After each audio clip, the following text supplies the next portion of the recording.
Shotgun to your bum, name 3 Evan Fong songs in 3 seconds. 1, 2, 3, too late, you're dead. But what is up, my boys and girls? We've got a new one for y'all today. Today we got SCP-1048 Build-A-Bear by the boy The Rubber. Now, I used to watch him back then, and the homie suggested this for me. So, you guys already know. Go to the original creators, like, sub, and all that jazz. And let's get straight to it. It emitted a high-pitched shriek that inflicted intense pain in the eyes and ears of everyone in a 10-meter radius. Ear-like growths immediately began growing on those within 5 meters of it, covering their bodies in less than 20 seconds. Hello everybody, I'm The Rubber. Today, we bring you an SCP Foundation Keter-class object, SCP-1048. When I'm telling you I remember The Rubber, I remember I watched like a few videos back then. How long is this video? This video's 5 years old, goddamn. SCP-1048, also known as Build-A-Bear, is a small teddy bear, approximately 33 centimeters in height.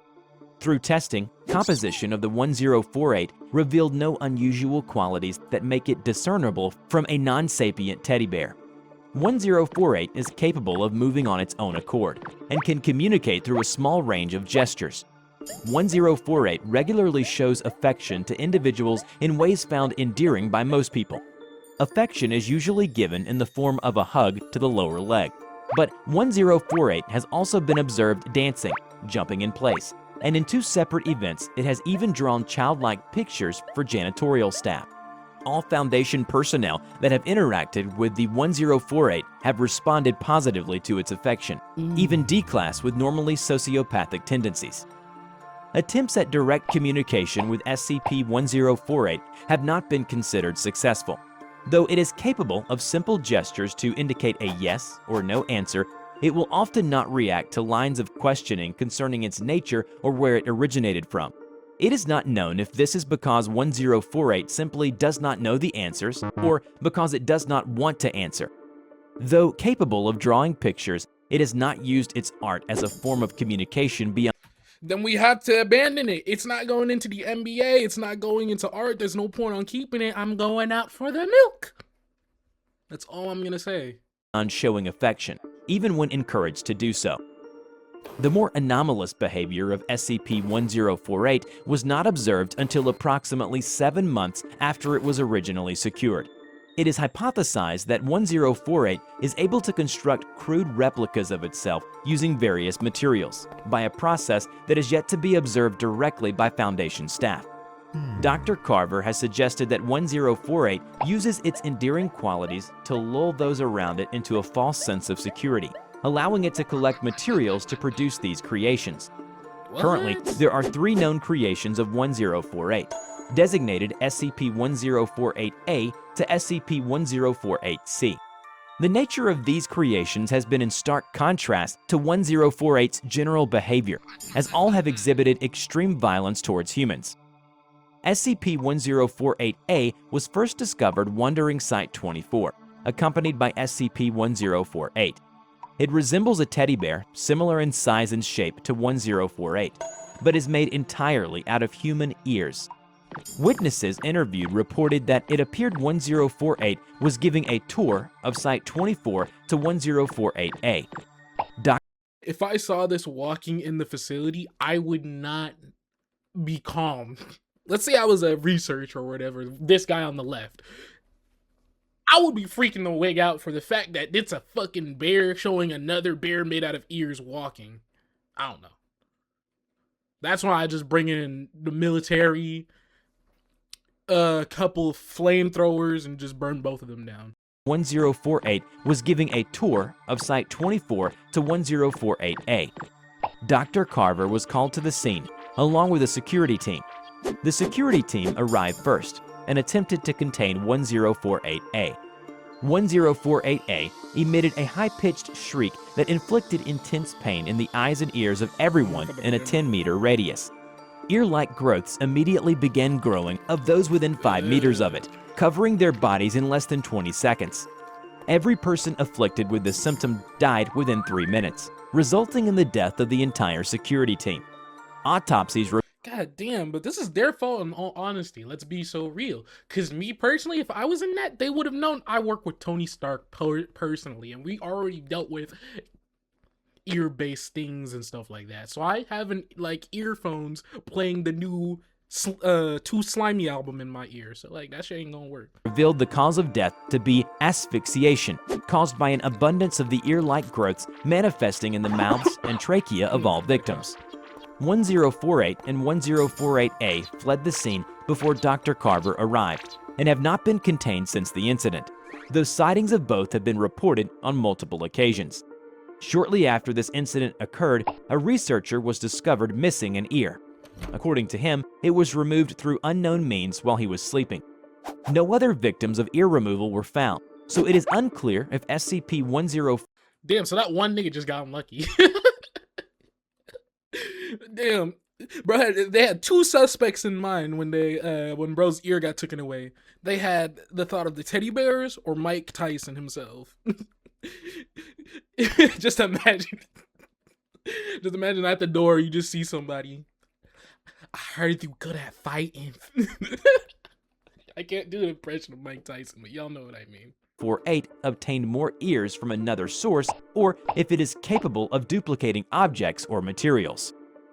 SCP-1048-B was discovered by several Foundation staff members in the cafeteria of Site-24. Its appearance was nearly identical to 1048, but it moved in an irregular, jerky manner as if something is moving inside of it. 1048-B made no attempt to interact initially, until a burst in its seams revealed what appeared to be the hand and arm of a human infant poking out and grasping at the air. At the sight of this, a female researcher screamed, and 1048-B reacted by emitting a high-pitched cry similar to that of a human infant. It then attempted to forcibly enter the uterus of the screaming researcher, causing massive internal damage. Did no one try stopping it? Alright, let's be so real. If we saw that, let's be real, if we saw that, we were airing out the bear, no questions asked. Because seeing that is not. In the ensuing chaos, and boom, the flamethrower. I'm telling y'all, I should work in the. I'm not gonna work. Don't know. Actually, I'm not working there. a security team was forced to contain and incinerate both the researcher and 1048-B. Approximately 3 hours after this incident, a Foundation's doctor was found unconscious and bleeding in her office. An abortion had been performed on her while she was sleeping, and the 8-month-old fetus was never found.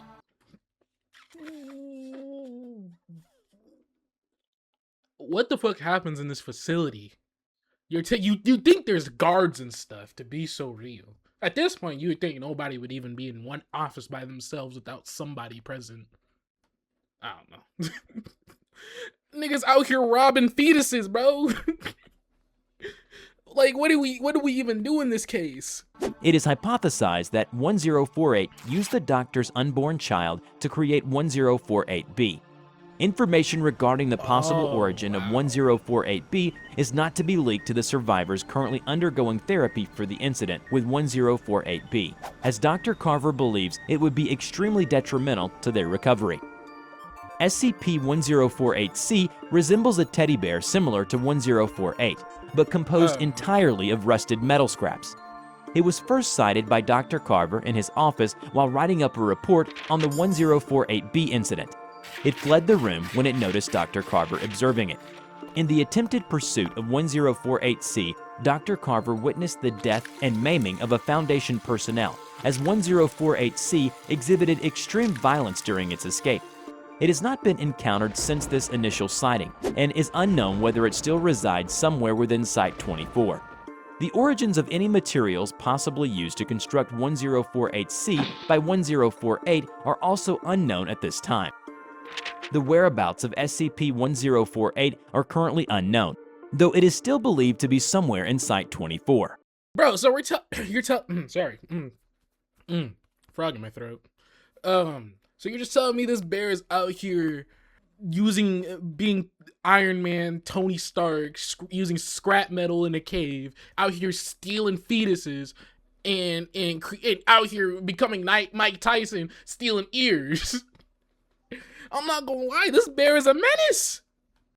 1048 is to be secured for containment, but any creation of SCP-1048s should be destroyed on site, unless further evidence warrants less extreme actions.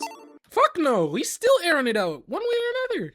No teddy bears are to be allowed in Site-24 to prevent any confusion or mistaken identity.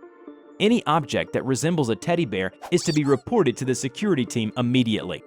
Extreme caution is to be taken if SCP-1048-A or SCP-1048-C are encountered again. The Record of Diary of a Young Girl is a story about the discovery of SCP-1048 before the Foundation. It was written by a little youngster named Lizzie Byrne, who discovered 1048 in the top room of her new home, and she named it Benny. Ever since then, Benny and Lizzie became best friends. Benny would give her hugs, and she would hide him in the toy cabinet or under her dress. When 1048's atypical properties were found by Lizzie's mother, she started to yell about it being unnatural and took it away from Lizzie. After that incident, Lizzie wrote in her diary, "Today, Mommy had to go to the doctor. I don't know why, but Daddy and the doctor said Mommy will be gone for a long time now. They won't let me see Mommy." Heavily implied that she was killed by 1048. Whew, okay, I thought the nigga gave her cancer or something. That would have been crazy. SCP-1048 later built a living copy out of Lizzie's baby brother Tommy, and another made by her dad. She named it Davy. The fate of Lizzie and how SCP-1048 was discovered by the Foundation remains unknown. Before we end this video, we are proud to present these incredibly sweet pieces of fan art. Okay. Wow. I'm not gonna lie. This bear is a menace. I can't lie.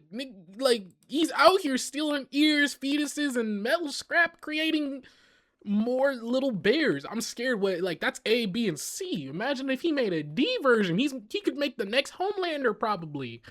I wouldn't be surprised about it. But yeah, that's about it, y'all. I actually enjoyed this more than I thought. If y'all enjoyed, give me more suggestions and all that. But basically, that's it. Hopefully, y'all enjoy. You guys already know, like, sub, and would y'all survive this bear, or what would y'all do to contain the bear? Actually, what would y'all do to contain it?